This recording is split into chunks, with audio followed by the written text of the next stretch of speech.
Hi, I'm Nina Toralba, Puma Podcast, and in this episode of Teka Teka News, for Best Score Soundtrack Album for Video Games and Other Interactive Media. The nominees are... we take a closer look at this exciting new category at the Grammys.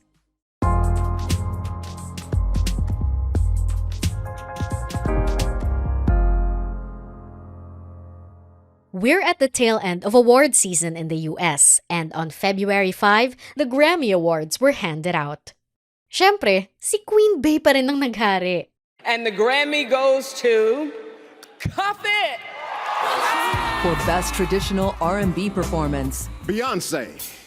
For Best Dance Electronic Recording. Beyonce!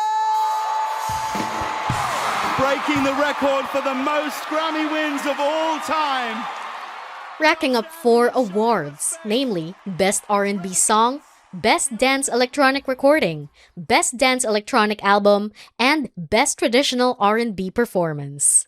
Beyoncé has become the most awarded artist in Grammy's history with 32 awards in total.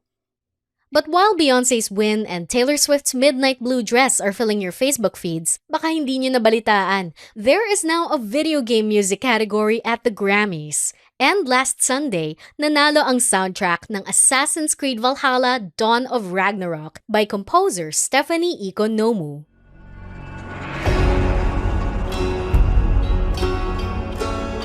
The category is called Best Score Soundtrack for Video Games and Other Interactive Media. Thank you. Thank you all so much.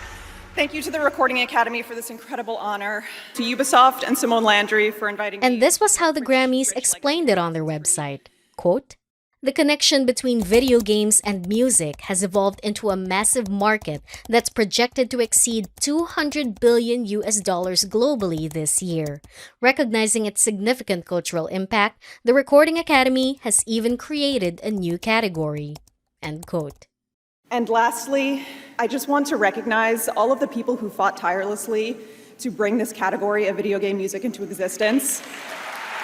Thank you for acknowledging and validating the power of game music. This is truly such an honor. Thank you.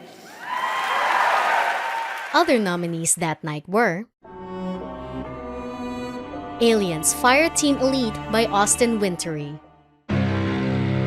Call of Duty Vanguard by Bear McCreary, Marvel's Guardians of the Galaxy by Richard Jakes, and Old World by Christopher Tin. While this is the first time video game music was given a category of its own, this was not the first time a video game's soundtrack was nominated. Technically, video game soundtracks have been eligible for a Grammy since 1999.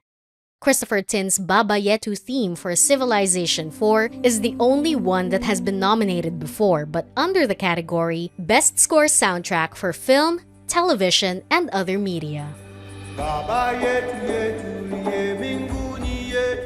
The Baba Yetu theme won a Grammy in 2011.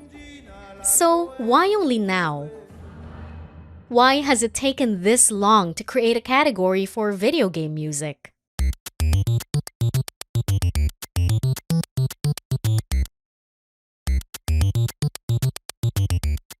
Video games and music go hand in hand. Music lets you truly immerse in a video game. It guides you through the world of the game by cluing you in on the time, the place, or for certain titles, even the enemies you're about to fight. And speaking from experience, I can tell you na pag naglalaro ako ng horror game like Silent Hill, hindi pa lumalabas yung monster, napapatalo na ako sa takot dahil sa music. But it's not just while playing these games that we listen to gaming music. As someone from our Puma Podcast team shared, minsan kapag naghahanap siya ng focus music, pinapatugtog niya ang soundtrack ng Stardew Valley, which conveniently has its own playlist on Spotify. So yes, game music has evolved substantially over the last 40 years. It's no longer just the synthesized tunes from early 80s gaming platform, the Commodore 64 home computer, what we might call 8-bit music, otherwise known as chiptunes. Music technology and video game storytelling have changed a lot since then, and the gaming industry has gotten so much bigger and a lot more attractive for music composers. In fact, kung akala ninyo pang film lang ang Grammy-winning composer tulad ni Hans Zimmer, think again. Hans Zimmer created the score and theme for Call of Duty Modern Warfare 2. So, why now? Because the gaming industry has grown so much. Gaming is ingrained in millennial and Gen Z culture. In 2022, it generated total revenues of over 184 billion US dollars, and analysts say it's expected to reach $211 billion by 2025.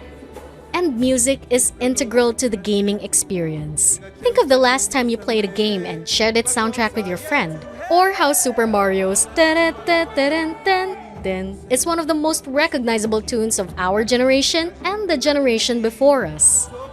Whether you play games or not, the fact is video game soundtracks have been part of the zeitgeist for so long now, with some even making their way to film or TV adaptations of games, as is the case for the hit HBO series The Last of Us. Here's one of the nominees for the inaugural Game Music Grammy, Christopher Tin.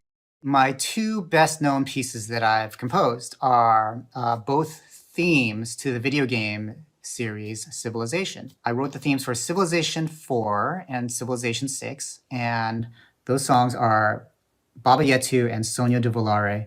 They get performed a lot, particularly Baba Yetu. Baba Yetu is a Swahili setting of the Lord's Prayer. It gets performed everywhere, from the United Nations to Carnegie Hall to like the signing of peace treaties to it was even a question on Jeopardy, and it's a work that I'm very proud of. And that was today's episode of Teka Teka News. I'm Nina Toralba. This episode was produced by Kat Ventura and edited by Carl Sayat. If you have stories you'd like us to cover or suggestions for the podcast, message us on tekatekanews@gmail.com. At para sa mga mahilig manood sa YouTube, Pumapodcast na rin po kami doon. Just search Pumapodcast and subscribe. Maraming salamat po.